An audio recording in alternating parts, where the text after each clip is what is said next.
വിവാഹം നടക്കുന്നില്ലേ എങ്കിൽ പയ്യാവൂർ മാംഗല്യം പദ്ധതി വഴി ഒരു കൈ നോക്കാം.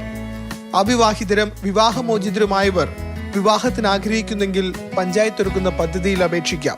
അപേക്ഷാ ഫോറം നവമാധ്യമങ്ങളിലൂടെ കൊടുത്ത് പോസ്റ്റലായി സ്വീകരിക്കുക, അല്ലെങ്കിൽ പയ്യാവൂർ പഞ്ചായത്തിൽ നേരിട്ട് സ്വീകരിക്കാനാണ് ഉദ്ദേശിച്ചത്. എന്നാൽ പത്രസമ്മേളനം നടക്കുമ്പോൾ മാധ്യമപ്രവർത്തകർ ഏതെങ്കിലും ഒരു ഫോൺ നമ്പർ കൊടുക്കണം എന്ന് പറഞ്ഞതിൻ്റെ അടിസ്ഥാനത്തിൽ എൻ്റെ പ്രൈവറ്റ് നമ്പറാണ് ഞാൻ കൊടുത്തത്. അതുപോലെ സംഘടനയുടെ 1-2 നമ്പറുകളും കൊടുത്തു. 1-ാം തീയതി പത്രസമ്മേളനം കഴിഞ്ഞ് ഏതാണ്ട് 10-ാം തീയതി വരെ കൊണ്ട് ഞാൻ അറ്റൻഡ് ചെയ്തിട്ടുള്ള ഫോണുകൾ 5000-ന് മുകളിലാണ്. രജിസ്ട്രേഷൻ തുടങ്ങി 20 ദിവസത്തിനുള്ളിൽ ലഭിച്ചത് 3200ഓളം അപേക്ഷകളാണ്. അതിൽ 3000 പുരുഷന്മാരും 200ഓളം സ്ത്രീകളും. പുരുഷന്മാരുടെ അപേക്ഷ സ്ത്രീകളെക്കാൾ 15 ഇരട്ടി ആയതോടെ നിലവിൽ സ്ത്രീകൾക്ക് മാത്രമാണ് രജിസ്ട്രേഷൻ അവസരം. സ്ത്രീകളുടെ അപേക്ഷകൾ ഇനിയും സ്വീകരിക്കും, എല്ലാ കാലത്തും സ്വീകരിക്കും. പുരുഷന്മാരുടെ ഈ ബയോഡാറ്റാസ് കയ്യിലുള്ളതുകൊണ്ട് നമ്മൾ അവരുടേതിങ്ങനെ സ്വീകരിച്ചുകൊണ്ടേയിരിക്കും. പയ്യാവൂർ പഞ്ചായത്തും സിംഗിൾ വുമൺ വെൽഫെയർ അസോസിയേഷനും ചേർന്നാണ് പയ്യാവൂർ മാംഗല്യം വിവാഹ പദ്ധതി ഒരുക്കുന്നത്.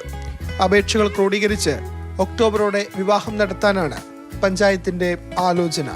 മാതൃഭൂമി ന്യൂസ്, കണ്ണൂർ.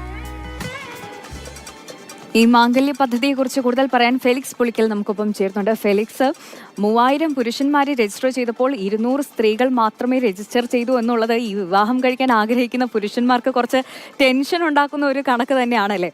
ഈ രജിസ്ട്രേഷന്റെ രീതി അതൊക്കെ എങ്ങനെയാണ്?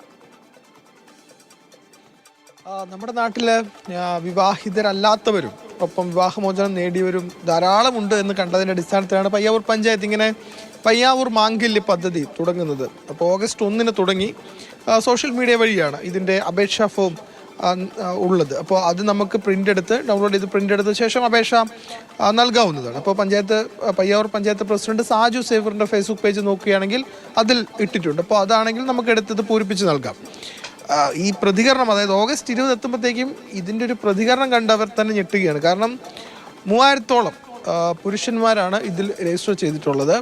അതേസമയം ഞെട്ടിയത് എന്താണെന്ന് ചോദിച്ചാൽ സ്ത്രീകളുടെ എണ്ണം 200-ൽ താഴെ മാത്രമാണെന്നാണ്. അപ്പോൾ നമുക്കറിയാം 15 ഇരട്ടിയോളം പുരുഷന്മാരുടെ അപേക്ഷകൾ കൂടി. ഒരു നല്ല പദ്ധതിയാണ്, പക്ഷേ ഇതിൻ്റെ പ്രശ്നം ഇത് പുരുഷന്മാരുടെ എണ്ണം അത്രത്തോളം ഉണ്ട് എന്നതാണ്. അപ്പോൾ ഇപ്പോൾ പുരുഷന്മാരുടെ രജിസ്ട്രേഷൻ നിർത്തിവെച്ചിരിക്കുന്നു, സ്ത്രീകളുടെ രജിസ്ട്രേഷൻ മാത്രമാണ് നടത്തുക. അപ്പോൾ അങ്ങനെ ഈ രണ്ടും കൂടെ മാച്ച് ചെയ്ത് അത് ക്രോഡീകരിച്ച് കുടുംബശ്രീയുടെ ഒക്കെ സഹായത്തോടു കൂടിയാണ് ചെയ്യുന്നത്.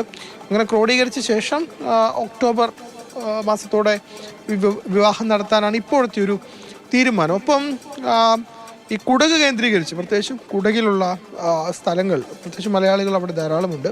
അപ്പോൾ അവിടെയൊക്കെ കേന്ദ്രീകരിച്ച് കൂടുതൽ ക്യാൻവാസ് ചെയ്ത് അവിടെ നിന്നുള്ള അപേക്ഷകളൊക്കെ ഇങ്ങോട്ടേക്ക് എത്തിക്കാനുള്ള ശ്രമം നടത്തുന്നുണ്ട്. പ്രത്യേകിച്ചും സ്ത്രീകളുടെ അപേക്ഷകൾ, ഒപ്പം നേപ്പാളിൽ നിന്നുള്ളവർ, മറ്റ് മണിപ്പൂരിൽ നിന്നുള്ളവർ. അപ്പോൾ അങ്ങനെയുള്ള ഭാഗങ്ങളിൽ നിന്നുള്ള സ്ത്രീകൾക്ക് വിവാഹ താല്പര്യം ഉണ്ടെങ്കിൽ അവരെ കൂടി ചേർത്ത് പിടിക്കുക എന്ന ലക്ഷ്യം കൂടിയുണ്ട്. കാരണം അത്രത്തോളം പുരുഷന്മാരുടെ അവിവാഹിതരായ പുരുഷന്മാരുടെ എണ്ണം കേരളത്തിൽ കൂടുതലാണ്. ശരി ഫെലിക്സ്, നേരത്തെ ഇടയ്ക്ക് ഒരു കണക്കൊക്കെ വന്നിരുന്നു അല്ലേ? അതായത് പുരുഷന്മാർക്ക് വിവാഹം കഴിക്കാൻ സ്ത്രീകളെ കിട്ടുന്നില്ല, പലർക്കും താല്പര്യമില്ല എന്ന രീതിയിലൊക്കെ റിപ്പോർട്ടുകൾ വന്നിരുന്നു.